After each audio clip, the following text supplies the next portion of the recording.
Hey, it's Luke John Harrison. Just before we get into this video, make sure you like, comment and subscribe to this channel. Make sure the bell notification icon is on. I would love to hear from you, and it only takes 1 second of your day to make mine. Let's get into it.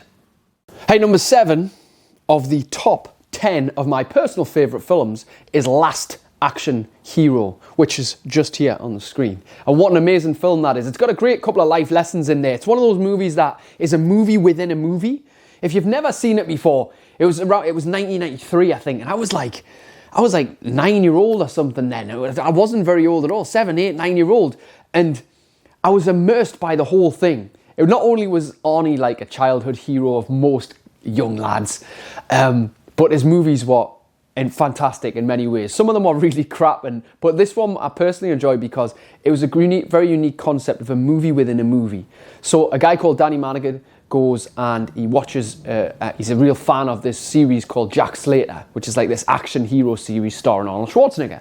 And in the film, he's watching Arnold Schwarzenegger at the cinema, and he gets drawn into the actual movie as it's going on. It's a fantastic movie. And obviously all your typical cliche things happen in any kind of movie, and it doesn't take itself too seriously, which is part of its charm.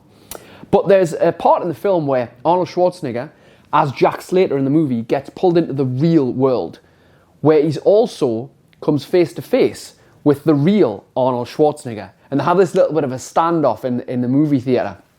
And what's the scene goes, he's kind of, Jack Slater's got his gun pointed up at the bad guy in the real world, and the bad guy's like looking down, he's about to shoot him, and the real Arnold Schwarzenegger jumps on Jack Slater, and he pulls him off, and he goes, "You're the best lookalike I've ever seen." But it's actually Arnold Schwarzenegger.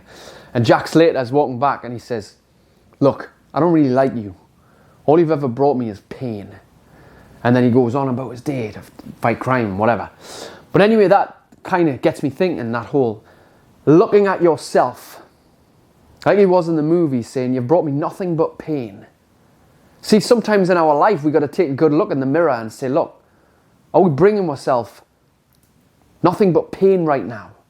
What are our choices doing? Are our choices leading us toward what we say we want, or further away from it? And sometimes all we're bringing ourselves is more pain.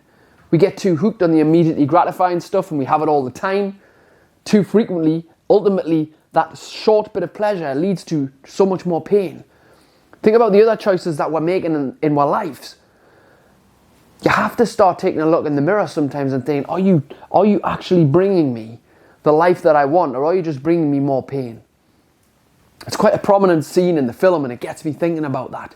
Imagine if you could meet yourself, look at yourself directly. The way that you do that is just by looking in the mirror. By looking in the mirror and asking, hey, you know what? Am I causing myself too much pain right now? Or is it about time that I made some different choices and put my life on a different path? I love this movie. I was trying to think of how I could relate this concept to life, and there's a lot goes on in that movie. There's so much. I highly recommend, if you're wanting a good, real, just enjoyable watch, that you go and seek this film out from 1993. I loved it, and I'll see you on the next one.